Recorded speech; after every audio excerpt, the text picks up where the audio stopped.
America has lots of federal laws, and most all of them begin here at the Capitol. Members of Congress meet to discuss, debate, and create bills that may become national laws.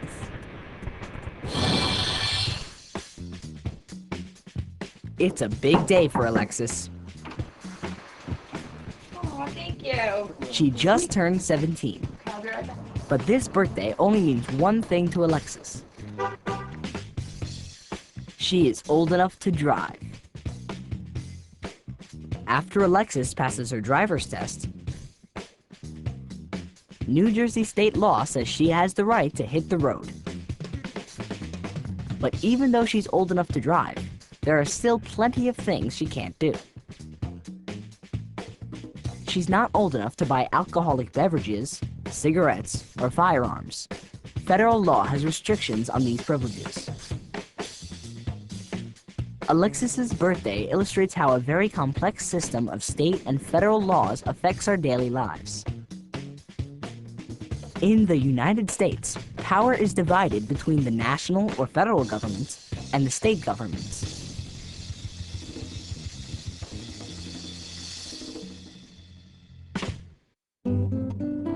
In 1787, the founders of our nation met in Philadelphia, Pennsylvania, to draft the U.S. Constitution, which became an outline for our national government.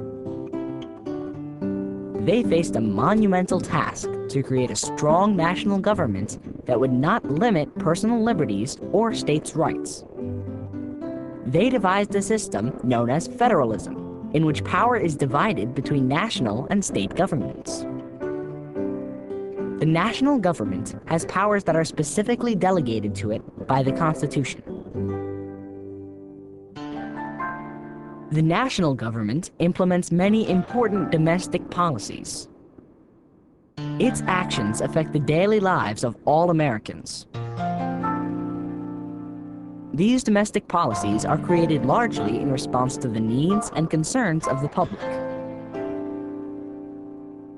In 1906, the author Upton Sinclair published a book called The Jungle. This novel tells the story of a young immigrant working in the stockyards of Chicago. It highlights the treacherous working conditions, filth, and contamination that were commonplace in the meatpacking industry in the early 20th century. Readers were outraged at the conditions described in the novel. The Jungle caused an enormous public uproar that led to the reform of federal food manufacturing and inspection laws. In June 1906, Congress passed the Pure Food and Drug Act, placing restrictions on the makers of foods and medicines and forbidding the manufacture, sale, or transport of mislabeled or harmful foods and drugs. This act paved the way for the eventual creation of the Food and Drug Administration. Among its responsibilities is the inspection of every meat plant in the country. In this situation, the national government responded to the needs of its citizens to protect their health and welfare. The national government also responds to foreign needs. In 1948, in the wake of World War II, most European economies had been destroyed. The United States feared that this would create a delicate political situation, and war-torn economies might forsake democracy for communism and socialism. U.S. Secretary of State George C. Marshall suggested offering aid to European nations to promote economic renewal and peace.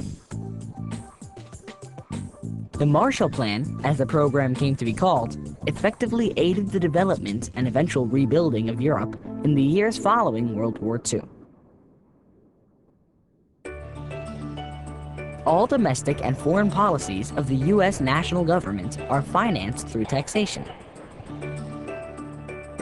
Today, major portions of the tax revenues received by the national government go directly to individuals in the form of Social Security and Medicare, and to programs that benefit all Americans, such as national defense or interstate highways.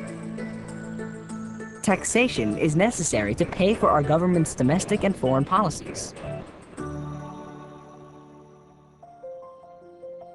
The national government also has a responsibility to protect states against internal disorder and to help when natural disasters strike. When the founders drafted the Constitution in 1787, they weren't certain that all 13 states would stand together in the face of a threat to only one. Our system assumes that each state is responsible for keeping the peace within its own borders.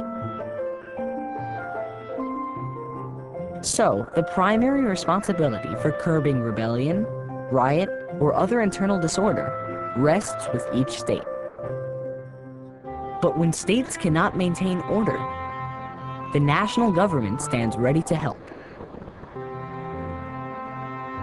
When Hurricane Katrina struck New Orleans, Louisiana in August 2005, state and local officials could not deal adequately with the aftermath of the disaster.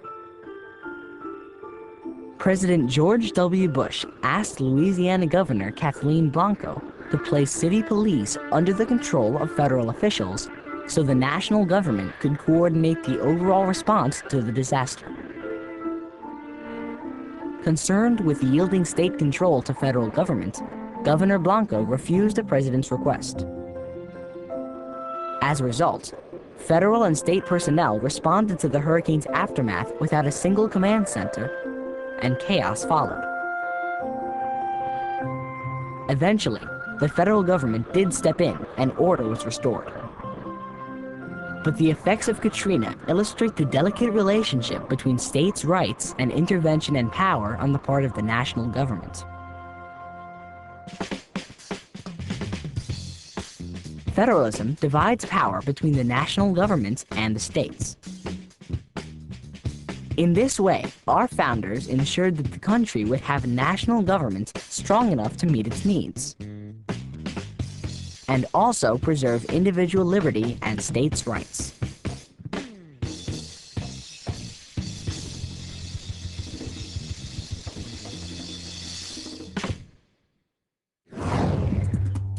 Now it's your turn to answer a question. What is one responsibility of the national government?